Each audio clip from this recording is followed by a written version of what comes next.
દશેરાના પાવન પર્વ પ્રસંગે નવા વાહનોની ખરીદી શુભ મનાય છે, જેથી દશેરાના ડિલિવરી મળે તે માટે લોકો નવરાત્રીમાં જ દિવસોમાં વાહનોનું બુકિંગ કરાવતા હોય છે. પ્રથમ નોરતે જીએસટી રિફોર્મ્સમાં વાહનો પર લાગતા જીએસટી પર ધરખમ ઘટાડો થયો છે. કચ્છમાં દશેરાના દિવસે 2000થી વધુ નવા 2 વ્હીલર અને 4 વ્હીલર વાહનો દોડતા થયા છે.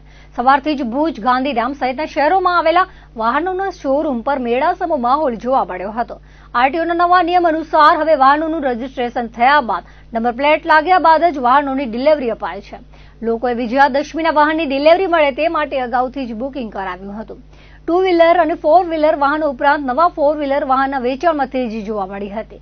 વર્ષમાં વેચાતા વાહનોના 40% વાહનોનું વેચાણ દશેરા અને ધનતેરસના પર્વ દરમિયાન થતું હોય છે. આ વર્ષે પણ દશેરાના દિવસે ઓટોમોબાઈલ સેક્ટરમાં તેજીનો ઘોડો દોડ્યો છે. દશેરાના નવા 4 વ્હીલર અને 2 વ્હીલર વાહનો માર્ગ પર દોડતા થયા હતા. ઇકો ફ્રેન્ડલી એવા વાહનોનું પણ સારું વેચાણ થયાનું જાણવા મળી રહ્યું છે. કચ્છવાસીઓએ દશેરાના દિવસે વાહનની ડિલિવરી મેળવી સુકન સાચવ્યું હતું.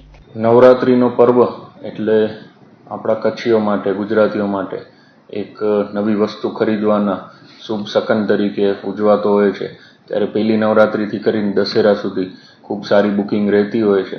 ખાસ કરીને આજની દશેરાની વાત કરીએ તો બજાજમાં લગભગ આખા બધા શોરૂમ થઈને 100થી વધુ બાઇકોનું વેચાણ આજે થયેલો છે, જેમાં મુખ્યત્વે પલ્સર અને ચેતક ગાડીનો જે ઈવી સ્કૂટર છે એનો વધુમાં વધુ વેચાણ થયેલો છે.